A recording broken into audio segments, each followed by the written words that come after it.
Welcome to the Blue Stocking Circle podcast, Lady Nerds on Popular Culture. We're your hosts, Grisel and B. This is episode 24, I Capture the Castle. In today's episode, we will be discussing Dodie Smith's 1948 debut novel, I Capture the Castle, and the 2003 film adaptation of the same name. We're joined once more by Kat, who was the newbie for our Labyrinth episode, and you can hear her responses to the Pop Culture Pop Quiz in episode 22, Labyrinth. Welcome back, Kat. Hi! Excited to be back. And we're very happy to have you. Before we begin, know that we will spoil all the things, so you've been warned. If you've never heard of Dodie Smith, don't worry, many haven't. However, I can almost guarantee you're familiar with her most famous work, The 101 Dalmatians. I Capture the Castle was Smith's first novel, written during World War II, when she and her husband were living in California and missing England. The novel concerns the lives of the eccentric Mortmain family, but I will leave the full synopsis to B because it is perfection. I Capture the Castle was number 82 on the BBC's The Big Read, a 2003 survey of the British reading public's most beloved books, and was adapted into a screenplay for the 2003 film of the same name. A BBC Radio 4 adaptation was produced in November 2015, and a musical premiered at the Watford Palace Theatre in April 2017. Before we get started, I'd like to put on my professor cap and offer a TLDR version of modernism, for listeners who may be unfamiliar with the concept. Smith plays with the idea of modernist literature both in the character of Mortmain and in the themes of the novel. In short, modernism as a movement was a response to the mores and values of the late 19th and early 20th centuries, and saw changes in philosophy, politics, art, and literature, especially in light of the disillusionment that came after World War I. In literature, modernism saw a break with tradition and a rise in works that explore the human psyche, unreliable narrators, stream of consciousness, and fragmentary thoughts. James Joyce's Ulysses and T.S. Eliot's The Wasteland are two of the most recognized modernist works, but the movement also includes Virginia Woolf, Gertrude Stein, Rainer Maria Rilke, and others. To sum up, modernism involves a lot of things breaking down, absurdities, and a general sense of disillusionment with the past, which are major themes in Cassandra's narrative. Now, for the synopsis. I Capture the Castle is a classic coming-of-age story set in 1930s England about Cassandra, contemplative and bookish second daughter of the eccentric, recently poverty-stricken, and very class-conscious Mortmains. Cassandra lives in the eponymous dilapidated castle she tries to capture in her writing alongside her one-hit wonder author and borderline abusive father James, the nearly forgotten memory of her obligatorily dead mother who has no name as far as we know, her loopy bohemian stepmother Topaz, her vain and greedy older sister Rose, her clever younger brother Thomas, her cat and dog Abelard and Heloise, and, last and certainly least in her mind and heart, orphan servant boy and devoted dreamboat Stephen, who keeps them all alive with his kindness and work ethic, and in return gets less affection, attention, and food than the pets. The story is told through Cassandra's increasingly expensive and increasingly lovelorn journals as she navigates a love polygon that begins when two American brothers, Simon and Neo, inherit the estate next door. Hashtag justice for Stephen. I love Stephen, and yes, totally hashtag justice for Stephen. I am here, I'm going to say that right up front, as a Stephen defender. I support all of this. Stephen deserves all the best. Okay, then let's go into our origin stories. I think it was during our Bridget Jones episode that I mentioned going on a diary-style novel bender, and I basically read them all from Bridget to Mia to Georgia Nicholson, and it continues to be one of my favorite narrative forms. I actually discovered I Capture the Castle after posting a plea for recommendations on a Yahoo Answers board because this was in the pre-Reddit days and there was no such thing as Tumblr or anything like that. There was nowhere to go for good book recommendations. So I received a ton of recommendations from other types of readers, many of which I did not take, but I Capture the Castle was one that I did decide to pursue. The novel and the author were both unfamiliar to me, but somehow, through the grapevine of book recommendations, I heard that it was one of J.K. Rowling's favorites and a semi-lost classic of the 40s, so it was lots of catnip for me. I'm fairly certain I had to get it off of Amazon because it was next to impossible to find, but I read it and I loved it, and then the movie came out not long after, and that is that. I admire your dedication to early 2000s Yahoo, Grisel. Early 2000s Yahoo was my favorite place to be. I think it's very sweet that that's where you went for book recommendations. There were some very good bookish people on there. Well, I don't recall when or how I first learned of this book. I think perhaps it's one of those books that I've seen the cover of a lot in secondhand bookstores and when I used to work at Barnes & Noble. but I never picked it up. And I thought that it took place during World War II. I thought it was actually going to be a story about how they sent children to the countryside during the London Blitz, and that it would be about the kids growing up in a castle. But I was obviously wrong about that. Kat, I want to read that book. It's called Narnia. I have a lot of recommendations. I love that book. I started thinking of recommendations based on what I thought the book was before I read the book, so I actually have a lot of recommendations about that kind of book. That's a pretty easy misunderstanding to have, because the book kind of leaves it pretty vague about when it's set. You kind of just assume it's the 30s because of one throwaway line. Yeah. But you can easily assume it's the 40s too. I believe I first heard of this book in an interview with J.K. Rowling back in the olden days when the name Harry Potter filled me with excitement rather than dread. And as you heard in First Impressions, I knew nothing about the book other than that she loved it. So let's dive into Ship Wars.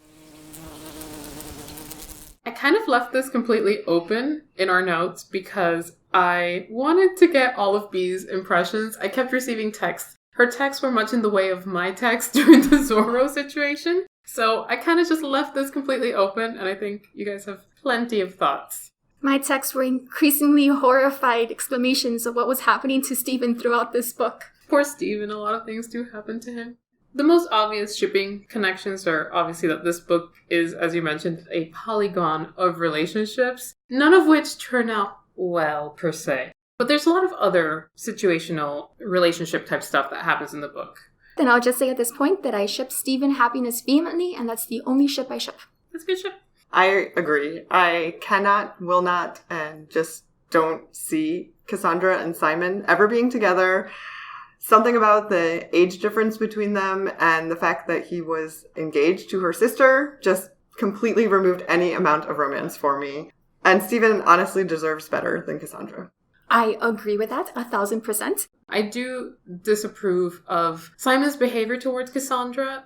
I personally don't think that they should end up together, nor do I think that they would. The book leaves the story with that sort of hopeful future feeling, and it's changed slightly in the movie. Those last few lines in the book are, I love you, I love you, I love you. Whereas in the movie, it's I have loved, I do love, I have loved, I will love, something like that. It gives you a different sense of the future. I don't always read that I love you as her meaning I love Simon. I read it more as her loving herself or learning to love herself instead and moving on.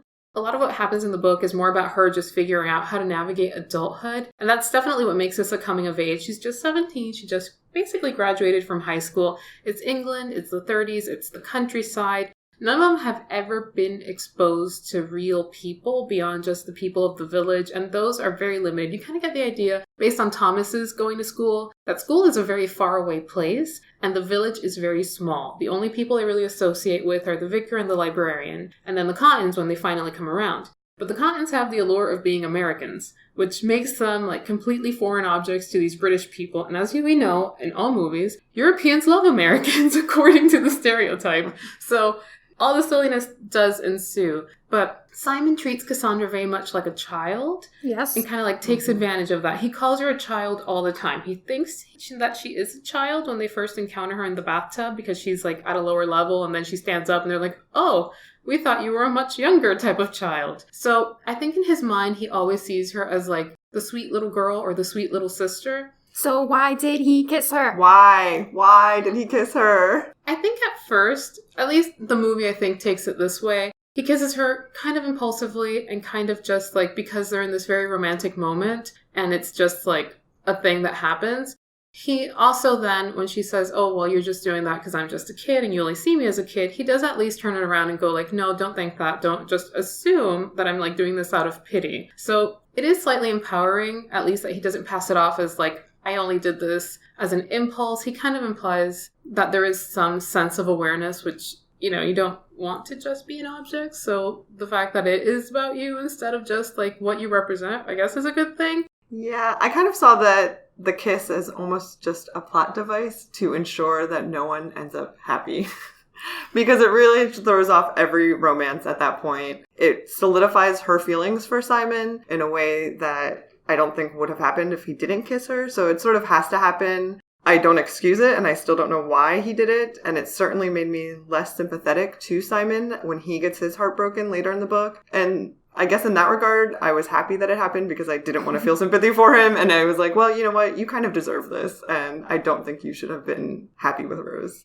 It made me suffer because from that point on, the book was ruined for me. It turned into this whole Simon thing, and Cassandra couldn't think of anything else except Simon after that happened. And it was driving me crazy because I did not care about their relationships, and the book turned into solely being about the relationships at that point.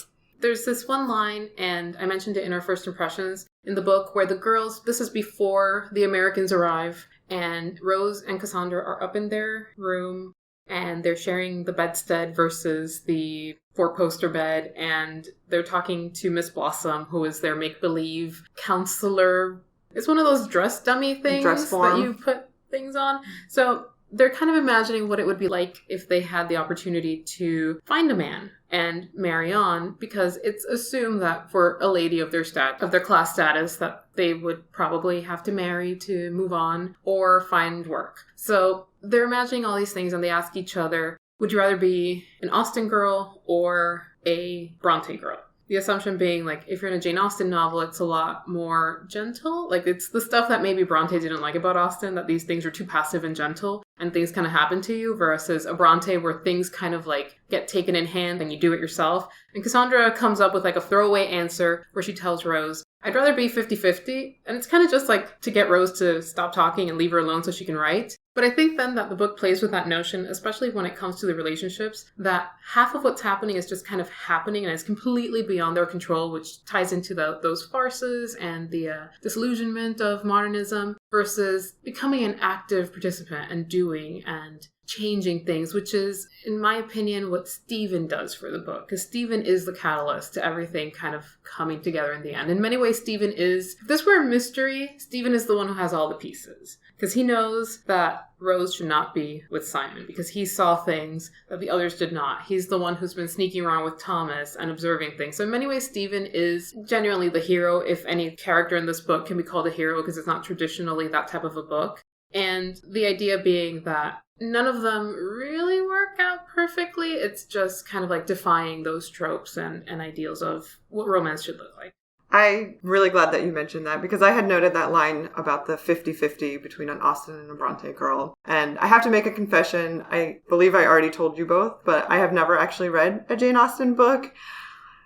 But I do love Bronte sisters novels. And when I read that line, it kind of clicked in my head that that's what the author was trying to do. That this book is like a modernist take on those types of stories and sort of a mashup of the two, of kind of like what you're saying, more maybe the light romance type of Austen story with the more brooding, self-reflective Bronte aspects. When I realized that, it also helped me to sort of see the rest of the characters as almost satires of parts that they're playing in those types of stories. Yes. So I would say that the father especially comes off to me as just like a laughable version of a Bronte, like moody, depressed man who's just like disappointing and doesn't really do anything. It's also funny that he's technically the mad woman in the attic. Exactly, in some ways. Yes. And that he's the one that gets locked away. Yes. I appreciated that. And I thought that that was sort of a play on those tropes that are kind of show up in those books. I don't know who Neil would be if you were to play them off as also like Austen versus Bronte male characters. I think Simon would maybe be your Rochester in that he is a little bit more manipulative. Whereas I see more of a Wickham or Willoughby, really, in Rose. She's the one who wants to marry for money and will do it for money, even though she knows that she's in love with Neil. Because at that point, there's been the requisite like misunderstanding that you get in a traditional romance. But at that point, she has put all her ducks into the Simon basket and is just like, it's all about Simon. He's the one with the money. He's the one who's going to inherit. Doesn't matter that Neil has a ranch in California. I'm all about Simon, even though I hate his beard. I hate how he looks. I'm not really attracted to him. And then she realizes she's not attracted to him. And she's like, no, I'm still going to do this. So to me, that's more of, especially the Willoughby, because that's the Willoughby storyline of he's in love with Marianne, but he ends up marrying the rich girl, even though he doesn't love the rich girl. And then there's that sense of pining that he's maybe not happy, but he married the rich girl. I don't think Rose is an Austen character. I think Rose is a Bronte character. She's Kathy. She's absolutely Catherine from Wuthering Heights. She loves Heathcliff. She doesn't care. She's gonna marry, what's his name, Linton anyway. Yep, she gets a taste of the high life, and as soon as she sees that bathroom, she's just like all in for Simon. She wants all of the fancy things. She makes a list of all of the beautiful things that she's bought once they're engaged. And to me, that's definitely a Kathy vibe, where she gets a chance to stay at the rich estate nearby, and after that, she just like throws Heathcliff aside.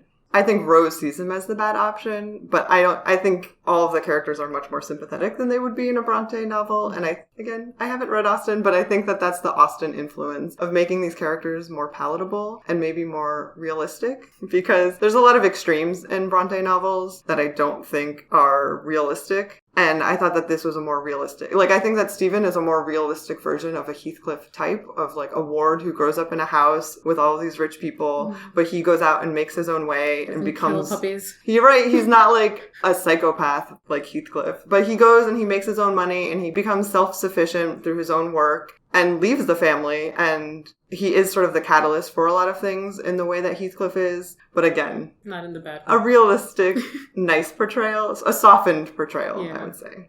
Can I say one of my favorite scenes in the book was not in the movie? And that's when Stephen was packing up his things to leave the house and Cassandra deigns to let him kiss her before he goes. And he doesn't. He shakes her hand and then he walks away and he doesn't even look back. And she notes it. And I was cheering for Stephen at that moment. Just leave that place and don't look back. Yeah, I was pretty happy for Stephen when he leaves. And even though he comes to his new career in a questionable way, I was happy for him. And I do think, in my mind, he goes to California and becomes a movie star in LA. And then at some point, befriends Neil and Rose again because they're off in their ranch, possibly also in California. And they all have a good life in California. I can see that. I was sad for him. Why? His story was, I don't know if you've been reading the Epstein accounts and the Harvey Weinstein accounts. That was his story. Yeah. It was really sad. I felt very bad for him. I agree. It's really troubling how light it's played in the book. I think we dived very deeply into this. Shall we move on to feminist rant, if there is any ranting left to do? Oh, there's more. There's always more. Okay, so because there's always more, let us rant. I would like to start ranting. Please do. Topazisms, as Cassandra calls them. Let me say a few right now. A. He can massacre me, though really help him. B. I was prepared even for violence, speaking of when she married James. C. Some men have to do a lot of ill-treating, It's good for their work. Every time I read one of these, I literally threw the book aside in disgust. I could not stand her simpering. Crystal, I think you may be detecting that I really had very strong angry feelings towards this book. I see that you did. And I hated a lot of it, and I despised 99% of the characters. And that's my rant. That was it. I'll keep it brief.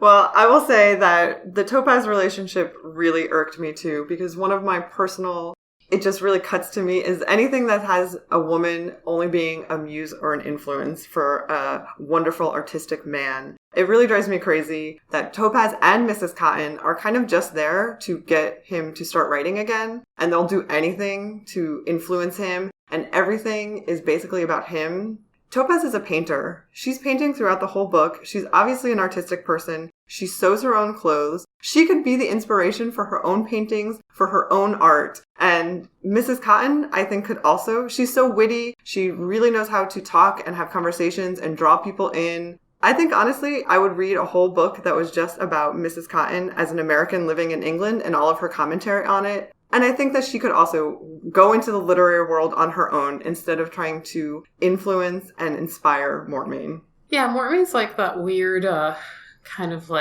ethereal character who just comes in and does something dramatic and then wanders off. But Topaz's whole reason to be is just to be his muse. She walks away when she is not useful to him as his muse because she feels like she has to be somebody's muse. And that's kind of what they rely on, that she's just this muse that comes in and inspires, and that's why she's willing to be the sacrifice for this man. The thing that I find interesting is that even though Mortmain is reported to have this extremely violent nature, it's all based on one incident that didn't happen as it was portrayed. He goes to jail not because he actually did anything to the family, but because he was funnier than the judge. And so the judge was you're going to jail because you are trying to take over the court and be amusing. So he gets sent for, like, whatever, I don't know the legal terms because we don't have Ashley anymore, but, like, whatever happens when you try to, smack talk the judge, that's why he goes to prison. Contempt of court? I guess. I don't know. I don't know what it's called. I haven't seen enough legal shows. But he does something like that, and that's why he goes to court. But he has this associated with him already. It's been in the papers. So I think Topaz maybe, like, seeks that out because she wants to be the muse to this, like, violently inventive man or whatever. The thing is, his well has dried up by then, and nothing is coming out of him, even with her. You and I had very, very extremely different readings of this book, Russell. I don't think he went to jail because he talked back to the judge. I think he went to jail because he beat the neighbor to a bloody pulp. He slams his daughter. He nearly breaks her arm at the end of the book. He was consistently talked about in terms of his violent temper. I despise this man. He was a terrible father. He was a terrible husband. I was actually thinking he had murdered the wife until the very end of the book. You told me this book was a comedy.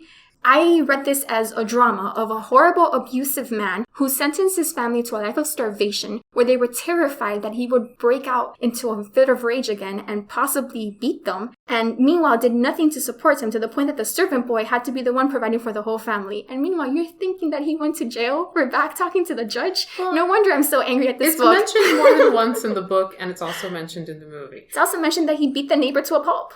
He did beat the neighbor because the neighbor comes in and, like, jumps over the fence and, like, tries to grab him or something. This is also a very British tale. It's I don't imagine this beating was much beating. Just going with the idea of, like, these two genteel men in the middle of Suffolk who just, like, are fighting over a cake knife. But it's that whole thing. Topaz always says he's violent. He's never actually violent until that one moment when he pushes Cassandra. And he doesn't push her on purpose. He, like, shoves her off of him when she tries to, like, I don't remember what the situation was, but she's, like, in his room and she's going through his stuff and he, like, pulls her away. And then he's shocked at the way in which he reacted. He's also not been around people for a very long time besides Topaz, because you don't actually see him interact with his children very much, except for, like, the weird moments where he comes in and is like, give me a fish! I need a goat! Or he'll say, like, some random thing because he's trying to find some sort of creative vibe. Whatever it is he's doing up in his attic. So I think a lot of the idea that Topaz has of him being violent is just, again, going back to that feeling of needing to be the muse and maybe being a Blakean type character or a Swedenborgian type character or something where, like, she needs that, like, emotional violence or something because that's where the muse comes from. And it's not happening. He's not at all doing any of that. I will say the only way that I was able to sort of enjoy the character of the father is only to see it as a farce of a Bronte character. And to me, the first time that I read Wuthering Heights, I had the impression that it was a romance, and I had read so many things where people talk about this great romance between Cathy and Heathcliff, and I hated the book the first time I read it because it was so obviously a despicable, unhealthy relationship. When I reread it with that knowledge, I really loved it, and I thought it improved the quality of it when I didn't think that it was an actual romance. But I think that people do misinterpret it and that people do see their relationship as, like, tragically romantic. The fact that they're so violently pulled together. And that's why I think that's almost what Topaz is envisioning their relationship to be. Like, she's built it up in their mind. And it's sad, but I think that a lot of people do feel that way. And that because of the way things are portrayed in media, that violence equals passion. Exactly. So I think that it was sort of a farce and a satire of that type of relationship where, like, he's seen as more violent than he is, and that he does have these outbursts, but they're not consistent and they're not, he's conscious of it, and he's also trying not to be that person, I would say. And I think that's what makes it a little better. Because everyone gets angry and everyone does these things and maybe overreacts to something. But he says multiple times, like, I haven't had a violent outburst. I'm trying to be better. And again, seeing it in the terms of, like, a satire on that type of relationship makes it more enjoyable to me. I'm angry and overreacting right now. I will add that I do think that, again, because we're getting that narrow first-person point of view from Cassandra, and she has forgotten a lot about her early youth, especially as relates to her mom. I always get the impression... Even her name. Well, I would assume she knows her name, but she just doesn't ever mention it. I don't know if this is the case, but given the time period where the story is taking place, I would assume Mortmain went to war. And I always kind of read him as, like, maybe he's got some PTSD issues that he's just never quite figured out. And Cassandra's mother was the proper wife that he married because she was family approved and of the right class. And maybe he went to war and he came back and he was changed in some way. Because you don't know why that incident in the garden starts, except that they're having a tea party or some sort of like afternoon tea or something in the garden. The kids are playing. Cassandra just remembers it in the way of a child having just images in her mind. And in some way or other, he takes away the cake knife. The neighbor assumes that he's going to stab her. And he's like, how would I stab my wife with a cake knife? And that's when that whole thing happens. And then the whole idea of him being in prison. So there's a lot to his character that just in the way that Cassandra does not remember her childhood or know the details of her parents' early lives, she probably doesn't know the details of where her father's real trauma stems from. Because I don't think it's because he was locked up in prison for 3 months that he's dealing with trauma. I think he's got some major PTSD in some other way. Yeah, I would second that. And actually, that was something I wish was more present in the novel. For me, reading this and knowing the time period of being in England in the 30s, just a few years away from World War I and coming up to World War II, which the book was written during World War II, so the author had the knowledge that was going to happen. It's completely devoid of most political interest or information. I thought that about Mortmain at some point, and I wish I knew the timeline, because I think even the way that his first book is described could almost be seen. They call it a philosophical book, and I wonder if it was written after he came back from the war, because it's so disjointed, and a lot of modernist work is a response to World War I, and becomes so disjointed because of the way that people were affected by World War I and fighting there. I definitely just assumed that he was a veteran, and that's probably part of his character. And it's called Jacob Wrestling, which I don't remember 100% the details of my religious studies coursework, but it's Jacob wrestling with the devil. So you assume that there's some allusion to his experience in the war. I think that the movie did a better version of handling his character. They actually gave him a sympathetic scene with Cassandra where they're crying on the bed, remembering the mother and how he wasn't there for her. That really was necessary, I think, in the book, to have him have some sort of emotional outlet. I do think that there is a point where it's in the movie also, where he says, I'm not as articulate as people think that I am. And I think that he is perhaps embarrassed that he got so successful off of this one book and that he can't do it again. And so I think a lot of it is him retreating because he feels shame that he can't provide for his family. And he tries to kind of brush it off, when they're all budgeting and trying to figure out where they're going to get an income. He kind of just disappears and walks away because I don't think he can handle facing the failure that he's become. I always look at books that have writer characters a little differently because I assume that the author is putting some of themselves into that character. So I think that Cassandra obviously has a lot of qualities of the author. Maybe not obviously, but I would say that it's easy to make that comparison to Cassandra. But I think that Mortmain is probably also an offshoot of her personality, or maybe even her darkest feelings as a writer of not being able to come up with the next great thing. Yeah, and so I always kind of look at it through that lens, and I almost see him as a symbol and not as a real character. That's interesting. I connected to Miss Marcy. I will say, when she showed up, I'm like, oh, that would be me. Bringing the books and the budgeting and telling these people to get their act together and get a job. She tries so hard to get Cassandra to do something, anything. Read to the poor, take them food, do something with the little children, help teach them a song. And Cassandra's like, no, thank you. I'd rather just sit here and gaze at my navel. To be honest, I would not be into any of those activities either. So I think that's where I'm coming from. She was cut out of the movie. I'm like, are you kidding me? She was the only one here who had a practical mindset in the entire story. Her and Stephen, poor Stephen. She was, yeah. The vicar's the only one of the villagers that shows up in the movie. Yeah, briefly. I think she waved to her in the movie from the distance. There's a part where Cassandra goes to the village and there's a whole bunch of children crossing the streets and someone waves to her. And I think that was a little shout out they had to Miss Marcy. Aww. But I missed her presence. I did find it amusing that the actor who plays the vicar... Mr. Collins! I screamed. It's Mr. Collins. I think we are ready to move on to Catharsis Corner. I've been there the whole time. Do you want me to get all my leftover rants out of the way? I think you need to get them off your chest. I think you'll feel better once you do. I had this strange experience where as I was reading the book, it felt like an Austen novel in that I was amused. I was staring at the characters from Cassandra's distance, but I felt very detached to what was happening, very unemotional, the same way I feel when reading Jane Austen. It's a sort of witty remark on what's going on without getting too muddled into things. But then, the minute I would set the book down and I would reflect on what was happening and how naive Cassandra was to what was going on around her, I would get so angry reading this book that it would have a reaction like a Bronte novel where you just want to shake everyone and say, what is wrong with you, Heathcliff and Cathy? Except I wasn't enjoying it in that weird, twisted way that I enjoy Wuthering Heights. I was just getting really upset. She doesn't realize how impoverished her circumstances are to the point that her sister is literally selling herself. But she has that, oh, we're high class, so I'm not doing so bad. I never see her like being that class conscious. I'm interested in like maybe going back and like seeing how you She's saw so that. class conscious. She does not look at Stephen as a human even. She makes these remarks constantly about how the villagers speak and they're not like us. And she never even considered working for Miss Marcy, who could very clearly have offered a job because that's not what we do. And I couldn't stand it. So I did something I never did myself. What did you do? I was so frustrated that I flipped to the end of the book.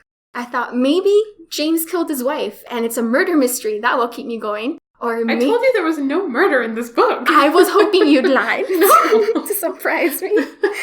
And I kept thinking, maybe Stephen's gonna get Little Lord Fauntleroy. And they did mention Little Lord Fauntleroy at the end. And it was so much worse what happened to him instead. And I thought, maybe someone in the family will get a job. And it'll be about Cassandra learning the satisfaction that comes from earning your own paycheck. But don't be silly. No one in the family is actually gonna work. So by the time I saw what actually happened in this book at the end, I was so dreading going back and actually finishing the 150 pages I had left. I was so frustrated, Crystal. I'm still frustrated, and I finished this a week ago. Well, I will say that at least in Cassandra's defense, she starts this as a project in order to learn a skill, and I do, in my mind at least, think of her as a character who does eventually leave the castle and move on. Her sister now has means, so you assume it's kind of like a Jane and Lizzie having the means to maybe like get Kitty and Mary out of the Bennet house away from their mother. So I kind of assume that maybe finally, because Rose is a good sister at least. Like Cassandra and Rose are good sisters to each other, despite the fact that the arrival of these men come in. Like Cassandra is sympathetic to Rose. Rose is sympathetic to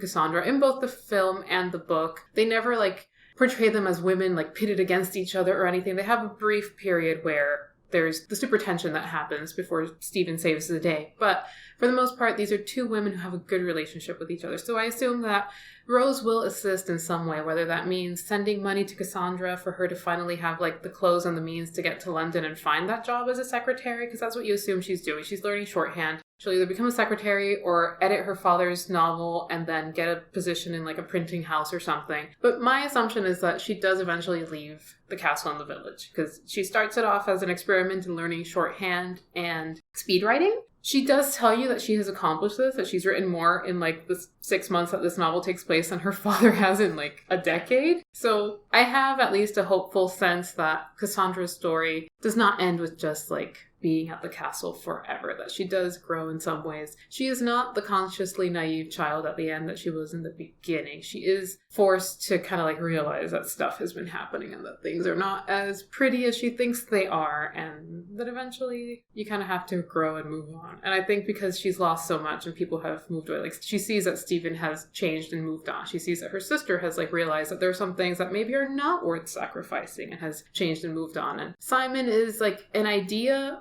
but I don't think she would ever end up with Simon. So I kind of have that feeling that at least that character would eventually leave. Like in the movie in particular, especially, like you see Topaz and Mortmain kind of like being what they need for each other, and like his whatever is going on with him has finally improved enough, like whether he's bipolar or he has post-traumatic or whatever kind of issues he has, his mental health has at least improved enough that he's becoming a proper progressive like working person. So I do think, especially given the modernist elements of this and the sense of disillusionment, I do think the novel leaves you with a more optimistic feeling than it starts with. Because it starts for dark. yourself. It starts dark. Like, she starts literally sitting in the dark, like, in the last patch of light, because they have no lights to write by. Well, one thing that you said that I definitely agree with is the way that the relationship is portrayed in the movie between Topaz and Mortmain, and at the end that they're kind of there for each other. I think it's really telling that in the movie he brings to her his first draft and asks her to read it. It's including her, it's giving her a part to play,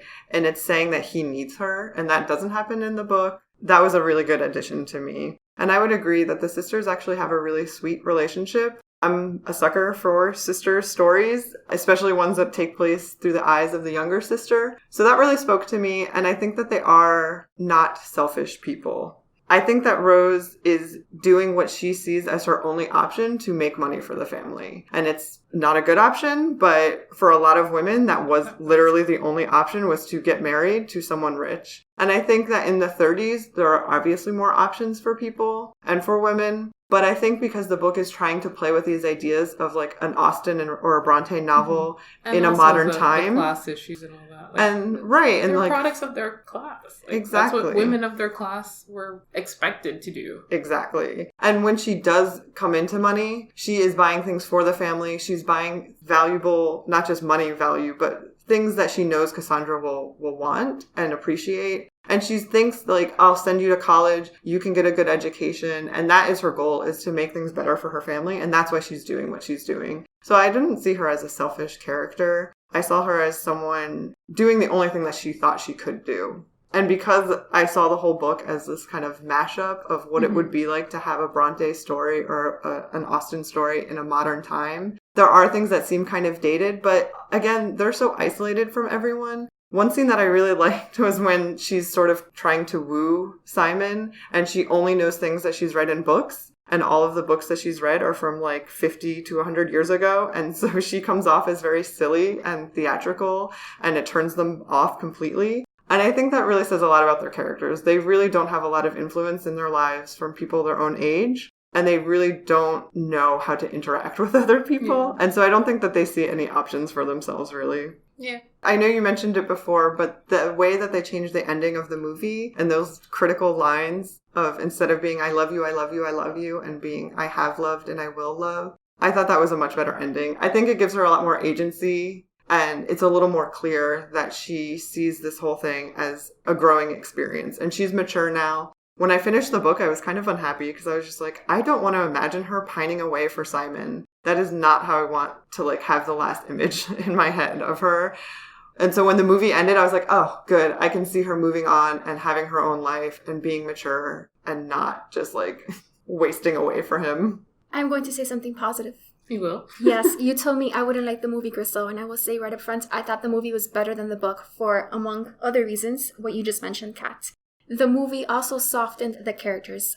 Maybe it was that I didn't like Cassandra's first-person narration. Maybe I just didn't like her perspective on things. Maybe from that external third-person point of view the movie has, where you can see everyone and not just through her eyes. I thought they came across as less apathetic, as more caring towards each other, and even more sympathetic to people who were not within their little family circle. The movie was softened in a way that I appreciated, and it also had my aesthetic. I think maybe the thing that bothers you about the narrative is the very 1940s style. I don't know how many other books by 1940s female writers you've read. A lot of them have been lost to popularity. Like they came and went. They had their moment in time, and a lot of them have since been reissued, but they tend to be the kinds of works that you only really read if you're taking like a women's literature class. So like the Mitford sisters and stuff like that. I can't remember a lot of the others, but there's a style of 1940s women writers in particular, and that apathy, that indulgence, especially the style of speaking, which is, I think, purple prose. It's not that it's purple, it's very like, oh, darling, like stuff like that. Like, it's like you look up from a higher place and you look down upon these people and you're observing things, and it's usually very like upper middle class British women who were portraying these things, or like upper class. It was women's literature, and as we know, women's literature has always been devalued. And I think one thing that comes with reading these types of books, it's usually a certain type of woman that was even given the opportunity to be a writer at that time. And so it is sort of more... You needed means to be doing this. Exactly. So it was usually like a well-to-do woman who already had some way of providing an income for herself. And this was almost just seen as like a frivolity, like just something that I can do because I can. And it's almost like the characters are written in that way as well, as it's almost that they're trying to sneak in these societal commentary in a form that will be palatable to people. And the only way they could do that was with silly seeming stories and women. Yeah. And so a lot of that comes across as hard to read now, because it's just like you do want to shake them and say like, this is, you have other options, there are other things. But I feel like it was a style. It's almost like if they're putting it in this disguise. Like you put in social commentary in a way that people assume your work is silly, so they don't take you quite as seriously, and they're not threatened by your social commentary. I took it too seriously. Yes. I think so. I mean, I think it's a valid way to read it because, like, looking back on it now, it's like there are things that seem awful. But I do think that it's almost like you have to have a little understanding of the time period to fully appreciate, maybe. And I don't necessarily think that you have to have that or you should have to have that to enjoy a great work of literature. Certainly you can read a lot of classics and know nothing about the time period to get fulfillment and enjoyment from it. I think that this is a book that you would enjoy more knowing about the time period and about the modernist movement and kind of like the ideas and tropes that she's playing with. Do we have any more catharsis to cathart? What about you? You can't possibly like everything about this book. Well, I will say I was only like 21 to 22 when I first read it, and I read it really quickly at the time because I did instantly fall in love with the characters, and I like that quirky 1940s vibe. It is a time period that I like reading, and I think I had actually very recently around that time read a couple of other, because I did do a women's studies major, so I had read some of the works like this, but I think I came to it with a certain knowledge that the average reader probably doesn't have. I did also really enjoy Cassandra as a character, and still do. I will admit that reading it now, again, like 10 years later or something, I've read it a couple times in between, but most of the times when I reread it, I reread them very quickly, like around the same age. So I probably haven't read it again since I was like 25 or so at least 10 years. I found the language slower. So knowing how the book ends, it was harder for me to read it because the language and that style of writing from that time period is a slow style of writing. And I have to like almost get into like the right mindset to read it quickly. And I just couldn't read it quickly. So I was unable to finish it this time because I just did not have the time to dedicate to reading the slow writing style that this is written in. Like you can't really speed read through this type of writing. I did, however, find the BBC radio play, which I thought was excellent, and it's not identical to the movie, which was good because it didn't feel like I was just listening to a version of the movie. It does actually adopt some of the stuff that I think the movie skipped over, like Miss Marcy is in the radio play, so maybe you would enjoy that one. I'm not going back here. Well, I think the radio play I'm like Steven, I'm really moving nice on and stuff. not looking back. Well, I would say, if you ever need a shortened version of it, the radio play is the way to go. It's a 2-hour-long thing, and they do a really good job, and it sounds really good. They keep the spirit of the book, and I turned to that as a way to, like, fill in the gaps when I was just kind of, like, skimming through the actual book. But I've reached a point where, like, because of time constraints, I just don't have the time to, like, indulge over this as I did when I was a college student, and basically my job was to read books for my degree, so I was sitting around reading books all day long and reading very quickly, because these were sometimes books I didn't necessarily want to read, but had to. Yeah, I mean, I think I definitely came at this with a different view. I think it also comes from the fact that I had skimmed through some of the notes before I read the book. So I knew that Grizel had mentioned it was a work of modernist literature. I tried to be as vague as possible in those notes to keep you two from discovering all the details. Yeah, I mean, there was like no spoilers or anything, but when I read it, I did have that mindset. And so I was looking at it, and a lot of modernist literature really plays with the form of writing. And she does a really good job, I think, of near the end of explaining that through the father and through his new work that he's developing, where I think Simon even says that Jacob Wrestling, his first book, was such a change and a shift, and that in literature there aren't as many changes or big shifts as there are in other types of art, in music or painting or things like that. And that it's almost harder to change the format of books because it's so, you're expecting the same kind of thing, you know? And I think that she is kind of playing with the idea of how to write a book, taking some of these old ideas and putting a modern twist on them. And I appreciated that. But I did have that mindset of reading it as like a literature, like, oh, let me analyze this and like look for all of the clues and look for what she was like dropping in. So I could see if I was just reading it. And I have to say, actually, when I read it and I put it down, I was just like, meh, that was okay. I read it quickly because I was also on a time constraint, and I found the characters just kind of like, okay, it's like a cute, charming story of like an English countryside. And aren't they like, you know, unique and bohemian and like wild with their ways and nudity? But then the more I thought about it and like realized all of these things that she was maybe trying to do, it made me appreciate it more. Yeah, I think if you just read it on the surface and you're just like, oh, it's just a little tale and you're done. And then when you like start digging into, you get very like English majory and dig into the symbolism and analysis and all that, then it takes on a different life. And I could do that all day, so. Yeah. Okay, so now that we have, like, teared this book to shreds, let's jump into our sock ratings. So, B, decimate it for me.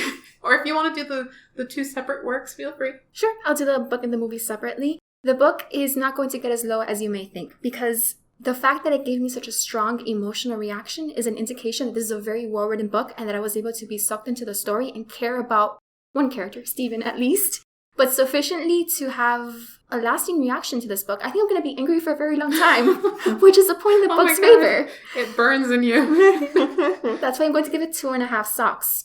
3 is my indifferent mark. 2.5 is more like I disliked it, but I think it has a lot of good qualities in it. I'm just not the kind of person maybe to appreciate it. I do like a good yarn. This was not a good yarn.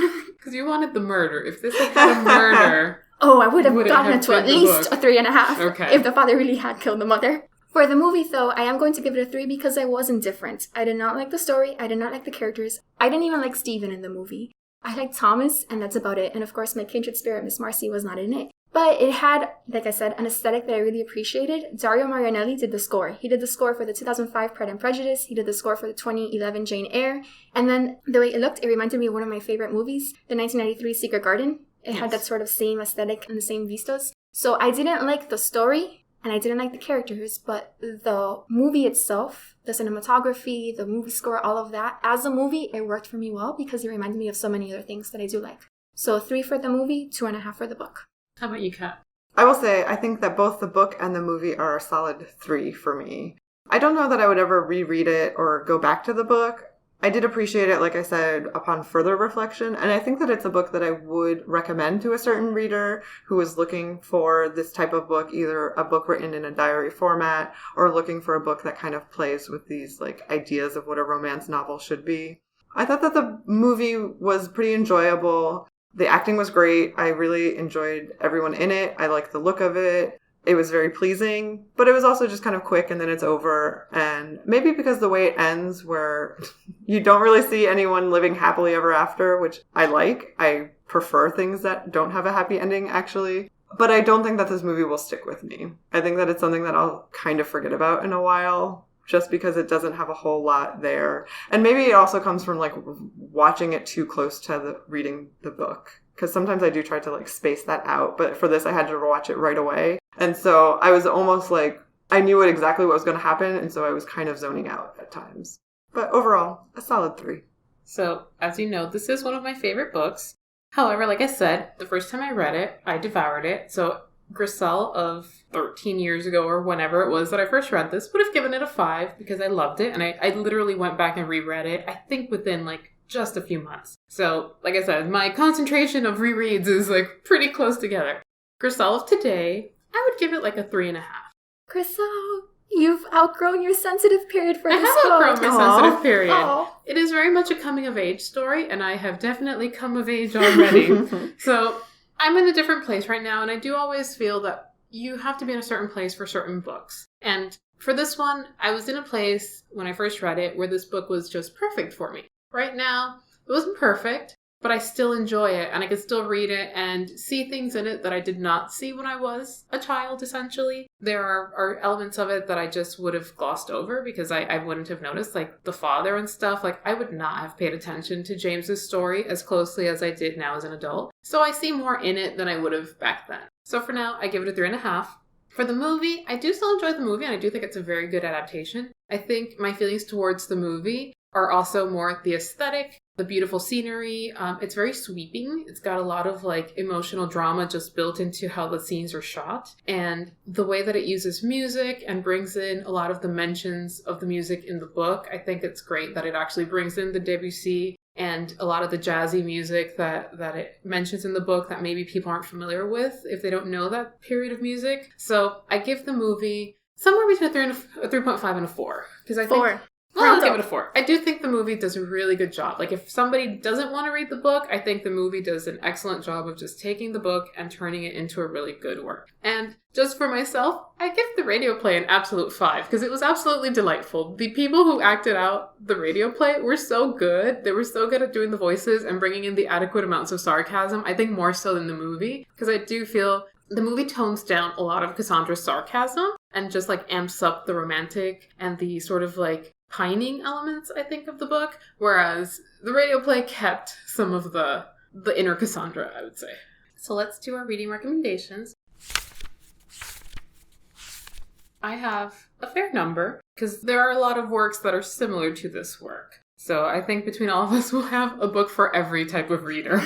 So I will start with the obvious ones. I have to make a comparison to a Jane Austen. So I would say that this book lies somewhere between Sense and Sensibility and Mansfield Park. Sense and Sensibility for the sisters and mostly the Willoughby situation. And then Mansfield Park, particularly for the Mary Crawford element. I think Rose's story, in many ways, has some of the feel of Mary Crawford had she followed through with marrying Simon. And then I will also add Cold Comfort Farm by Stella Gibbons. It's set in the same time period. It's also quirky people who live in a house. It has Rufus Sewell in the movie adaptation of another work where his accent is not weird. Also got that quirky, 40s vibe to it. And for a more modern take, I would like to recommend To All the Boys I've Loved Before, both the book and the movie. There's something about that story when I was thinking of a more modern interpretation that just kind of reminded me of Cassandra's feelings. It's not identical to this. It doesn't have the dark elements of I Captured the Castle. I would say I think To All the Boys I've Loved Before is very hopeful. But I feel like the drama of first love and mishaps is there in that one. And the Netflix adaptation is really, really good and very sweet. And I also recently discovered, because I had to buy myself a new copy, because they did actually just reissue I Capture the Castle with an absolutely beautiful yellow hardcover. Jenny Han, who is the author of To All the Boys I've Loved Before, wrote the foreword to that book. So I thought that was an interesting coincidence. And finally, for a TV work that might have a feel like this is Lark Rise to Candleford, which was a very short-lived BBC series. I think it only lasted for 3 seasons. Set in the early 1900s, also British countryside. I think B would like this more than I Capture the Castle because these people are actually doing things to get out of their poverty. Yes. As a self-proclaimed Bronte girl, I realized that most of my recommendations are dark, moody, and grim. But the first one is The Blind Assassin by Margaret Atwood. It's one of my favorite books by Margaret Atwood, but it also is about 2 motherless girls growing up around the same time period in the 30s in Canada at a sort of dilapidated estate that they no longer have the funds to keep up. And the oldest daughter, Iris, gets married off to a wealthy businessman in the hopes that he will provide for her family. It's got a lot of really adult material, I would say. Even more so than I Capture the Castle, and it goes into a lot of things that are, I think, realistic in a situation like that women would have experienced. It's also a very postmodern work, and so it's got a book within the book, and within that book is someone telling a sci-fi story that gives a lot of elements and sort of hints about the characters' lives. It's a difficult book to read because you really have to suss out all of these different stories. But to me, it's worth it, and I really like the way it all comes together. The second recommendation is The Little Stranger by Sarah Waters. To me, when I read a castle story, I really want it to be a ghost story. I think all castles should have a ghost. And this book, I think what Dodie Smith does, sort of mashing up Bronte and Jane Austen, I think that Sarah Waters does, but with sort of a Henry James, Edgar Allan Poe type of story. It's another story in a British estate that the family can no longer keep up, and this book takes place right after World War II, and it definitely deals more with the class issues of the time. The main character is a doctor from the village who ends up coming to see the family. His mother worked at the estate sort of during the heyday, and he has this reverence for it. And he tries to sort of ingratiate himself with the family and form relationships with them, but it's very, very clear that there's a distinction and that the family does not see him on the same level. And then, of course, there's ghosts and hauntings and spooky things, and it's very atmospheric and done really well. So I would recommend that one. Is this the one you're scared to read? This is a book I cannot read. Oh, it is very scary. I mean, I read Affinity, and then I was like, is there a ghost in the wardrobe? Maybe. And so I was like, I can't read The Little Stranger. And they did come out with a movie version last year, which I haven't seen yet, but I'm really looking forward to. If you're not into scary things, I would not recommend it, because it's pretty spooky. And then I would say for the ultimate sisters living in an isolated house while dealing with disappointing men, but ultimately flourishing with their creativity, you should go straight to the source and read the biography called Charlotte Bronte, A Fiery Heart. It's obviously about Charlotte Bronte, but the other sisters, Emily and Anne, are a big part of the story as well. It's very, very well researched. And honestly, I think the only reason that it focuses so much on Charlotte is because there's so much more primary source material for her, because Emily and Anne both died very young. The book just really deepened my love and appreciation and admiration for what the Bronte sisters did and for their creativity. I highly recommend it. So for some more upbeat recommendations, I thought about it, and when I was in middle school, one of my favorite books was called Absolutely Normal Chaos by Sharon Creech. I'm fangirling. I was such a Sharon Creech fan, Kat. Bloomability was my personal favorite, and we're definitely doing an episode on this book, and you have to come back for it. I would love to. I love Sharon Creech, and I've never actually read that book, so I'm excited.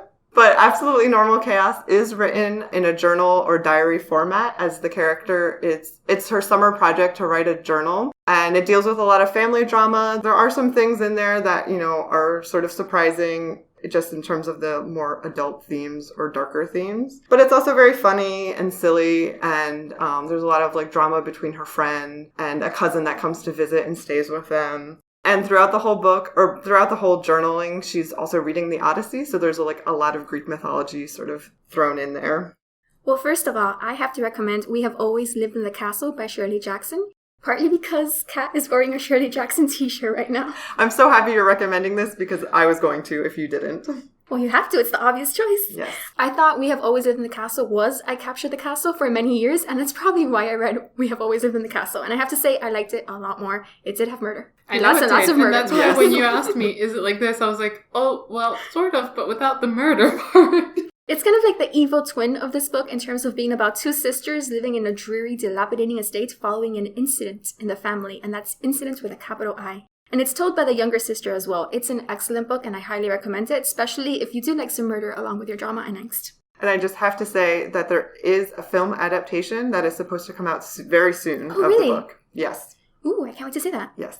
I'm also going to recommend Atonement by Ian McEwan. It's one of the best written but also most brutal works that I've ever read. And I'm guessing everyone knows the story by now thanks to the movie, which I have yet to watch because the book traumatized me so much. But it's set, at least at first, at an English manor, and it's about a younger sister who ruins the lives of pretty much everyone around her in the years leading up to and including World War II, so the same time period as I Capture the Castle. And then she spends the rest of her life atoning for what she did, hence the title. It's not a feel-good book by any means, but it is brilliant. Can I interject here? So, that's an excellent comparison because 1, I love Atonement. 2, when I was writing my master's thesis, my other option was a comparison of I Capture the Castle and Atonement and Unreliable Narrators. Ooh. And 3, the person who plays Bryony is the person who plays Cassandra. Well, if I ever get the courage to watch that movie, I will look forward to that. She's a good actress. In addition, on behalf of, as I said, my new kindred spirits, Miss Marcy, I'm going to conduct a little reader's advisory and recommend 2 books for the characters in the story in particular. For my new cinnamon roll book, Stephen, I will suggest The Remains of the Day by Kazuo Ishiguro as a cautionary tale. It's a supremely exasperating story about a servant named Stevens who is overly devoted to his employer, and it takes place in the early to mid-20th century in England. Fortunately, I Capture the Castle Stephen seems to have a greater sense of self-preservation than Remains of the Day Stevens. And full disclosure, I haven't read the book yet because I was so frustrated by the movie starring Anthony Hopkins and Emma Thompson. But it's on my TBR list, and Ishiguro is a brilliant writer and also wrote one of my all-time favorite novels, Never Let Me Go, so I recommend it with confidence nonetheless. For the Mortmain girls, I'm going to suggest Orchids on Your Budget, Live Smartly on What You Have, which was recently retitled Bubbly on Your Budget, Live Luxuriously with What You Have, and it's written by Vogue editor Marjorie Hillis. It's a nonfiction book that's basically a manual, and it was written during the Great Depression for young women who were just like the Mortmain girls, namely those from the upper classes who were facing reduced financial circumstances for the first time, albeit on the other side of the pond. From our present-day perspective, the book may seem quaint, but I think it would have served as a much-needed wake-up call for the girls. Lastly, the Mortmains reminded me a lot of the Durrells in Corfu, as depicted in the TV series of that name. The Durrells are an impoverished English family of 4 eccentric bohemian young adults whose exasperated mother moves them all to a dilapidated house in Greece in the 1930s, a few years after their father dies. If you want to have an idea of what they're like, the eldest son Larry is basically a kindred spirit of Topaz, and the daughter Margot is one of Rose. It's based on the memoirs of the youngest son Jerry, but I haven't read those and so cannot vouch for them. The TV series, however, is a perfect match for I Capture the Castle and gives me the exact same sense of a little amusement mingled with a lot of exasperation. Well, we'd like to thank you for being here, Kat, and for adding to a very lively discussion. I'm sure B will have a lot of editing to do. I really appreciate your perspectives, Kat. Thank you for coming back. And do come back for the Sharon Creech episode. Thank you for having me, and I look forward to coming back to talk about Sharon Creech. That concludes this episode of the Blue Stocking Circle podcast. For show notes, visit thebluestockingcircle.com. Find us on Twitter, Tumblr, Instagram, Pinterest, and pretty much everywhere at Blue Sock Circle. That's Blue SOX Circle. Email us at thebluestockingcircle@gmail.com and join the conversation. You can also find us on Apple Podcasts, Google Play, Spotify, and YouTube, so please rate, review, and subscribe to help us grow. Cheers!